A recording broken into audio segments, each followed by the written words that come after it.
Shouldn't I be invited too?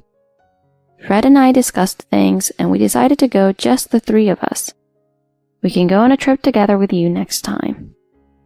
I said that to try to smooth things over.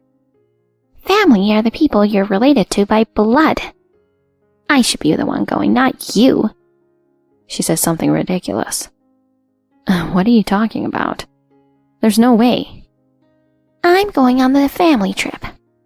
Have fun watching the house while we're on vacation. Don't be so selfish. That won't happen. I argued vehemently with my mother-in-law. No, I'm going. No matter what anyone says, I'm going.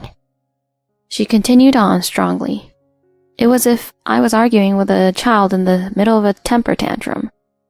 You aren't our family. You're just a stranger. You aren't our family? Those words stabbed into my heart. Why do I have to hear this? Tears spilled out from my eyes. As my mother-in-law walked away, I noticed Stephanie standing nearby. She was already back from school.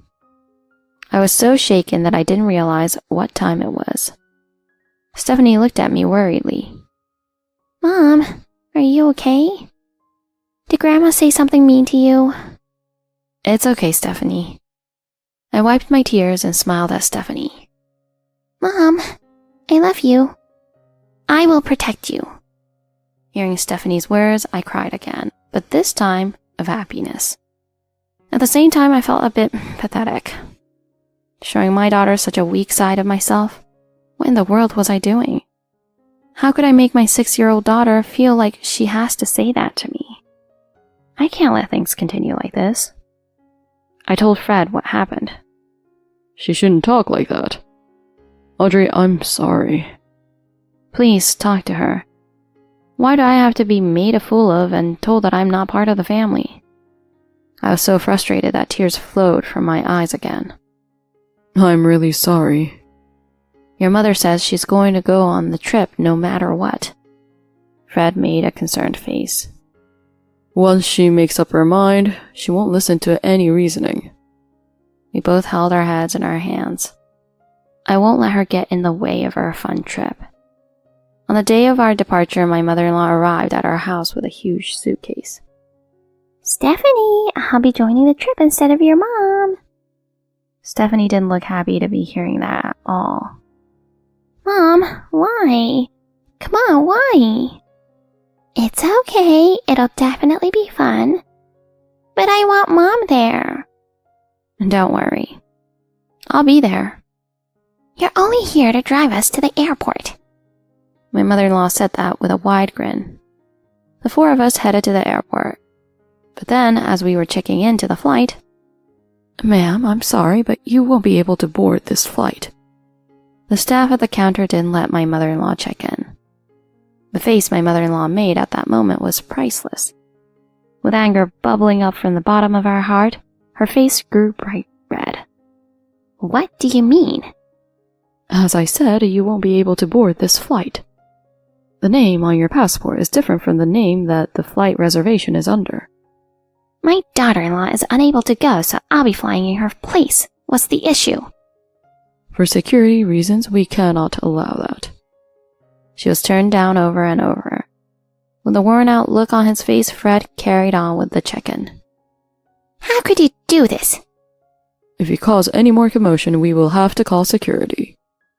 My mother-in-law was pulled away from the check-in counter. Have you finally understood? My mother-in-law looked stunned. She really was clueless. There's obviously no way she could go in my place if the ticket was preserved under my name. In a country like the United States, that would never fly. Knowing that she would get rejected like that, I handed her my flight reservation information without giving it much thought. Fred also helped me out. After talking things through, we decided it would be best for his mother to experience something like this at least once. But she couldn't handle her anger and exploded.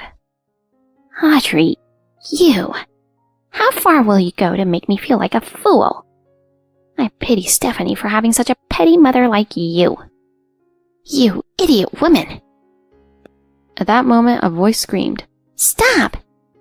Grandma, stop bullying Mom. I want to go on this trip with Mom and Dad. should just go home. We're trying to have fun.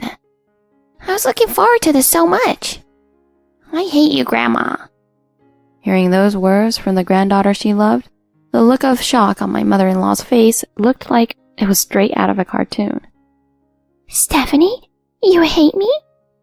I hate you. I hate you so much. Stephanie turned her back to her grandmother. I left Fred to deal with his mother, whose heart had been shattered, and I finished the check-in while hugging Stephanie in my arms. Of course, my check-in went smoothly. That's only natural. After being scolded by Fred, his mother went home. My mother-in-law's slouched back as she walked away clearly showed her disappointment. Unable to go on the trip, hated by her grandmother. It's what she deserved. After we sat in the plane, I spoke to Fred about what happened.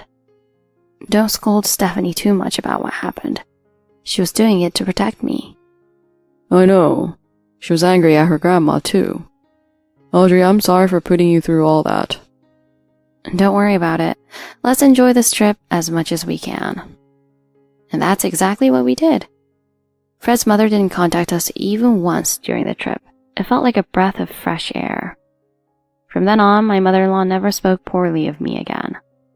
Well, more like she stopped coming over. Actually, after our family trip, she tried visiting once. A grandma like you that just bullies Mom? You aren't my family. I hate you. Stephanie completely rejected her grandma, though they were related by blood. Stephanie, you shouldn't say things like that. I warned her. I had to teach her that she should treat her grandma with respect, regardless. But I want to protect you, Mom. You always seem so sad. Stephanie wanted to protect me, her mom, even if we weren't related by blood. There was no way I could blame her for that. Thank you, Stephanie. I love you. But you should treat people with kindness. Okay, but you won't cry anymore, right? I won't. Thanks to you, I'm happy. I gave her a tight hug. It doesn't matter if we're blood related or not. Stephanie is my daughter, my family. Ostracized from her son and granddaughter, who will my mother-in-law rely on from now on? Thinking about that is a bit sad, but I won't forgive her for the way she treated me. Don't look down on me. Do you understand? Dad, you should protect Mom from now on too. Of course, I will do all I can so our family can live happily ever after. I'm not sure if he understands what's going through my mind now that I've got my revenge on my mother-in-law, but looking at Fred, I feel my eyes getting misty. I'm so happy I married him and became Stephanie's mom. And I'm happy that my daughter is growing up to be so tender and strong.